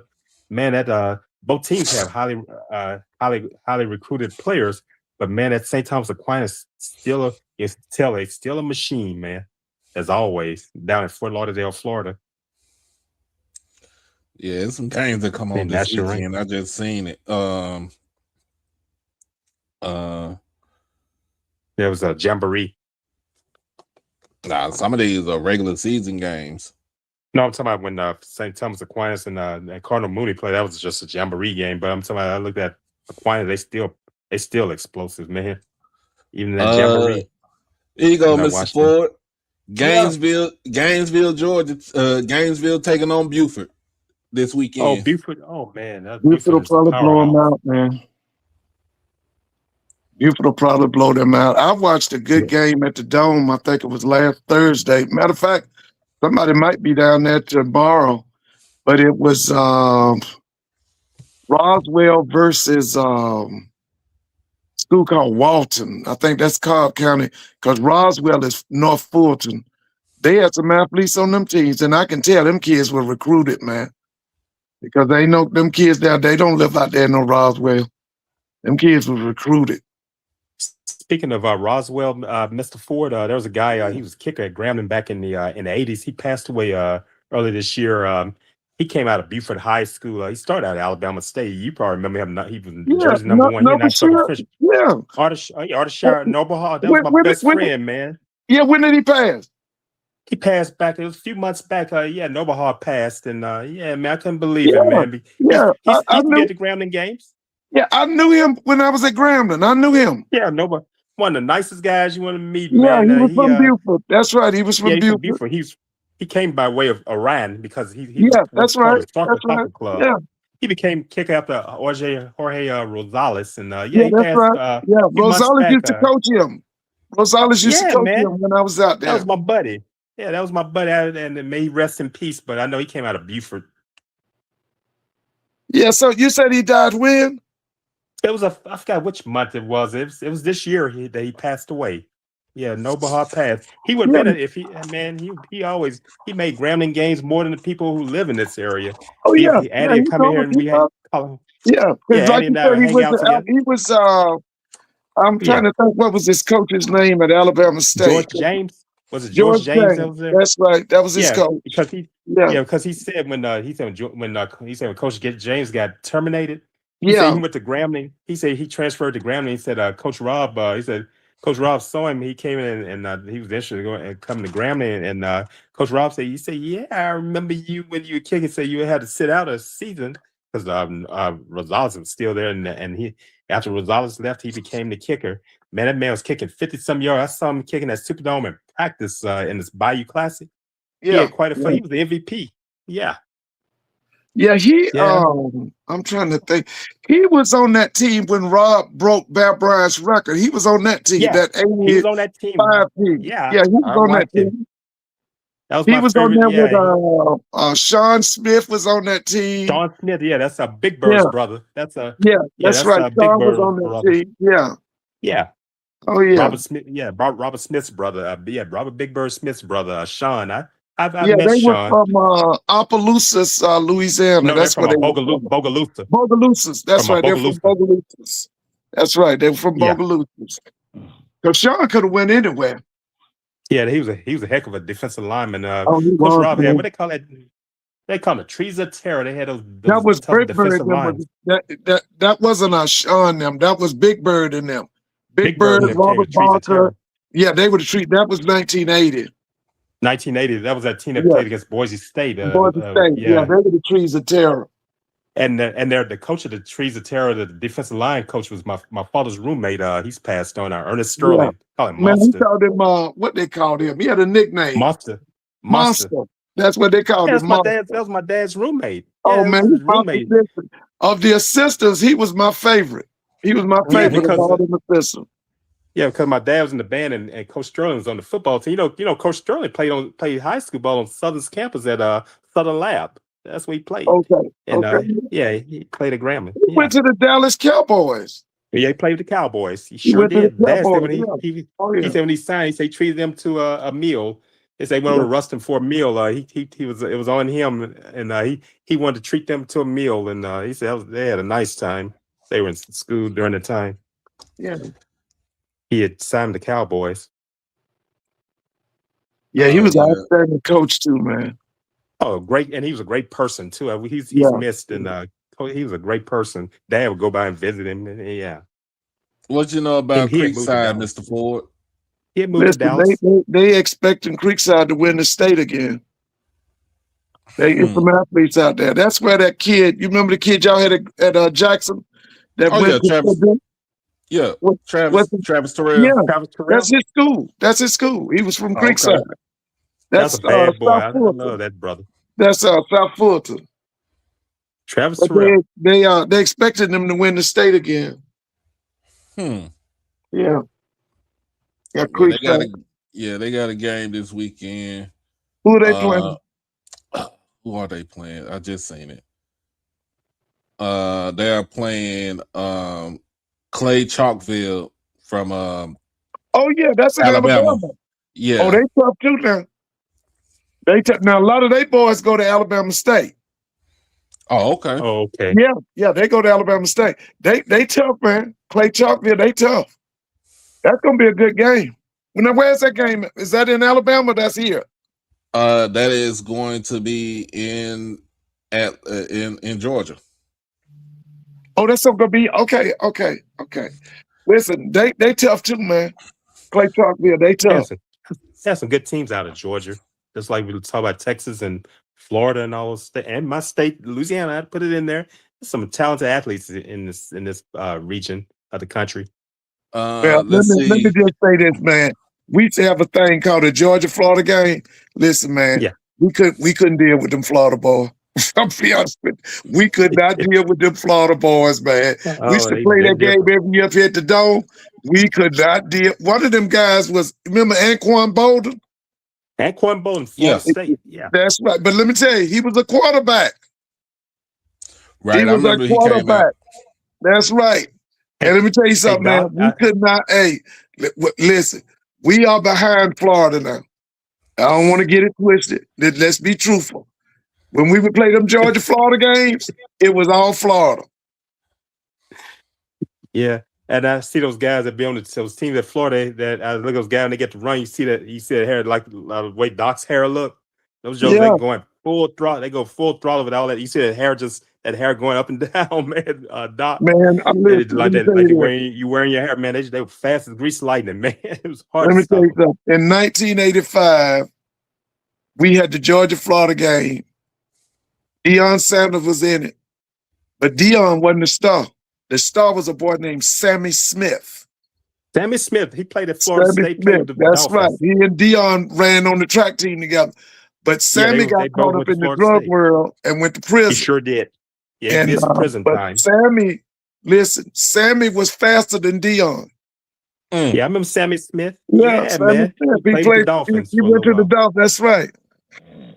Sammy and Deion showed out. Sammy showed out. That was the first Georgia-Florida game. I want to say it was in Orlando. I think it was in Orlando. But, man, I'm telling you, man, we don't have a problem with them Florida boys, man. Let me answer this question. Miss Faith, okay, you said your cousin goes to HBCU, goes to Howard, but you graduated from community college in LA.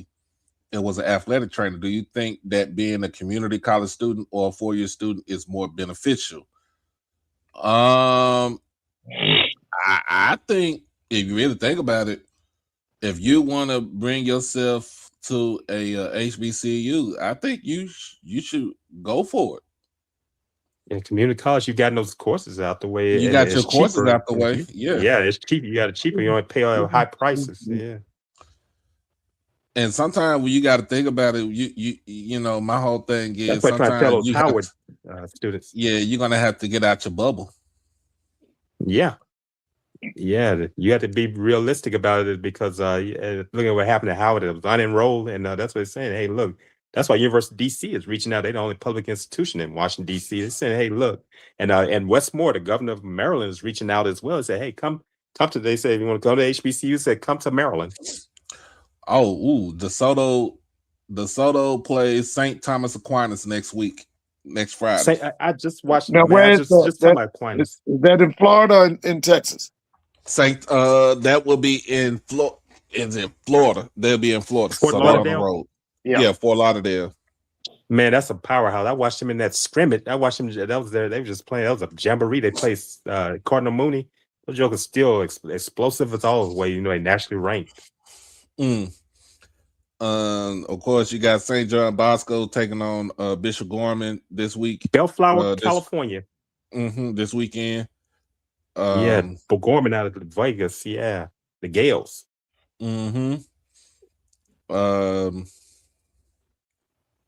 Yeah, you got a lot of games this weekend. Again, Thanks for Gainesville that out there. versus Buford.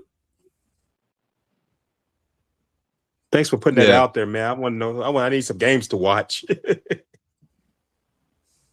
I've been working at kind of not paying attention. I'm glad you said something, Doc. I'm glad you're putting the games out there, telling us what's out there available. Now, so you said you're on the spectrum. Now, I'll say this. You're always gonna have even if you're on the spectrum, there's gonna be people on your campus, wherever you go to school at, there's gonna be there to be able to help and guide you to what you need to do. So, because they're not gonna let you be there, they're not gonna let you do anything by yourself.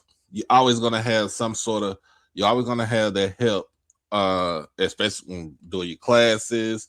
But sometimes when you think about it, it just, like I said, it's just getting out of that bubble.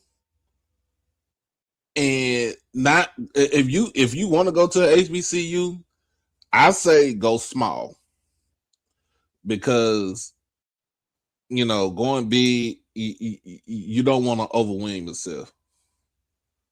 Asperger's syndrome. Okay, yeah. Schools would accommodate something like that. I'm just curious. Schools are gonna accommodate you because schools are gonna accommodate you because you have a a disability. So they're gonna accommodate you. So I would say just look into it. Whatever school you feel like you want to go to. Now I would say this. Coming out of you coming out of LA, coming out of Los Angeles, and you coming into the South, that is going to be a big shock. It's going to be a big shock to your system.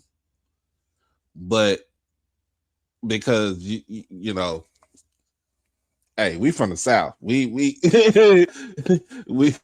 eat, breathe, live football and all this other stuff like that. But at the end of the day,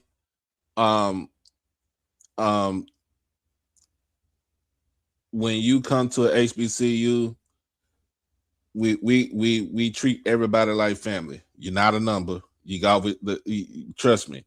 A teacher, an instructor, a professor is going to call you by they're going to call you by your last name, Mr. or Mrs. whatever. And they're going to, make sure that you get guided through, that they guide you through when it comes to a black college or university. Mr. Ford is on here. We talk about it all the time. He talks about it with Grambling. Grambling has done a lot of stuff for him. Oh yeah. Clark Atlanta has done a lot of stuff for him. Oh yeah. Mr. Ford is kind of like, there's a guy I was on a broadcast, YouTube broadcast last night. It was a group of white. I was about the only blacks on the broadcast. And an older guy on there, and named Tim. Tim and Mr. Ford act so much alike. They both they talk history. We were talking about it was a religious subject we were talking about, but he reminded me of Mr. Ford because he can bring out the historical side of things. So if you already got your AA and you want to go to the school in the spring, I'll say do your research. Look at schools, do your research wherever you want to stay, where you want to go. And I just don't look at your big school. Don't just be looking at Howard's, your your No, don't Spelmans, do that. or you know what I'm saying. Morehouse, no, that's Like yeah. That's I know it's all male, like you all male have and all to female. right. You're gonna have to broaden that you're gonna have to expand your Yeah, your search. yeah, because But Howard is having some problems right now, man. I hate to say it, but yeah. but hey, we welcome you into the HBCU world. And you're an athletic trainer too. Hey, we welcome you into the HBCU world. You know what I'm saying?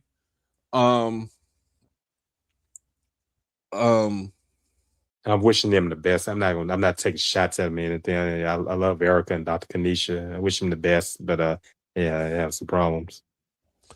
I mean, like if you want to do smaller, you can do your smaller faith-based HBCUs like the Paul Quinns, Okay. you could do Suno, you could do Stillman, you could do Suno is a public institution. yeah, Suno public, but still, I mean it's Yeah. smaller than what normal Smaller. schools. And then you have one school. I don't know if you know that. I know they're very religious. They're not going to have the Greek letter organization on the campus. That's Oakwood University in Huntsville, Alabama. You have them on that side of town. On the other side of town is Alabama A&M. That's a 7-day Adventist. So I would just say just broaden your horizon and just open up your search. And I would say search and do research on all of the schools, all 107 HBCUs. That's what I would say. Suno, it'd be great if Danny. Speaking of Suno, it'd be great if Danny was on here. She probably could help her. Mm-hmm. Yeah, if she was around this evening. Yep. But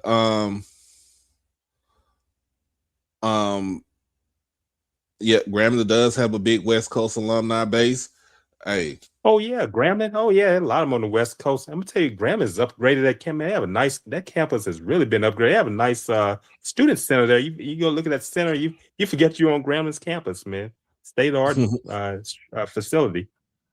It's like the library. But other than that, just put in your application, and then if you have any issue, any questions, there are a lot of people on the West Coast at Grambling. Yeah, you can always reach me on Twitter, HBCU_overdrive. If you have any questions. Kim Rashad is from LA. Mm-hmm. I would be happy, I'll be happy to help you, to guide you through wherever you want to go. But other than that, Mr. Ford, you got anything before we roll up out of here? I'm just waiting to hear that John Merritt Classic is a sellout. I want that game to sell out. Oh yeah, it's going to be at Vanderbilt. Yeah, I'm gonna be here in Atlanta at the Lord willing, it'll be Alabama A&M versus Howard game, because I'll get a chance to see what Ted White's program look like. But I'm really my thing is that Sam Shade always does better his second year. So I'm going to be looking at his program very closely. And by the way, if you haven't gotten your tickets, you're not the only one. I haven't gotten mine either. Get your tickets. Yeah, you got anything before we roll up out of here?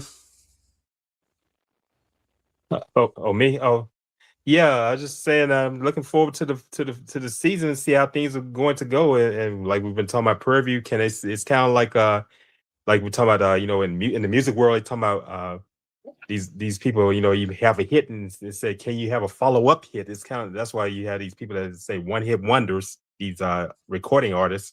It's this kind of what's going on Prairie. Can you won this the SWAC and made it to the Celebration Bowl? Can they have a follow up of that and many other things? We want to see what I want to see what South Carolina State is going to look like.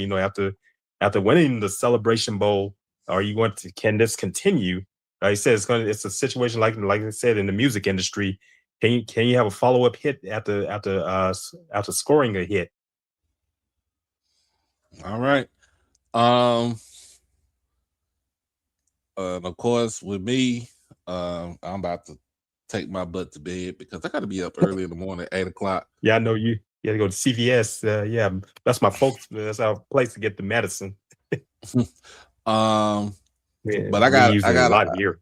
I got a few things to say to some of those Prairie View folks over there. But again, congratulations to Ashley Robinson for congratulations to him. Yes, for being named the vice president and director of athletics at Texas Southern University. It's still JSU by 40. And we just ready for some football next week. So let's get it going. Let's get it on.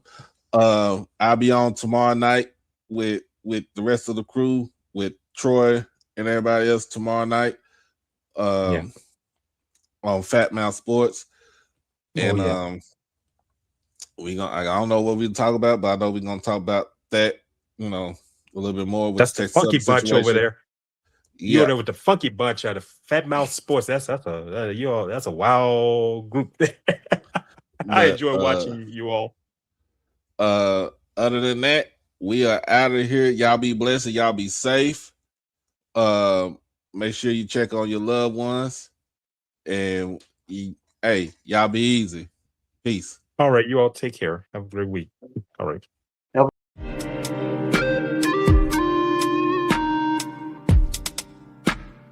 Thank you.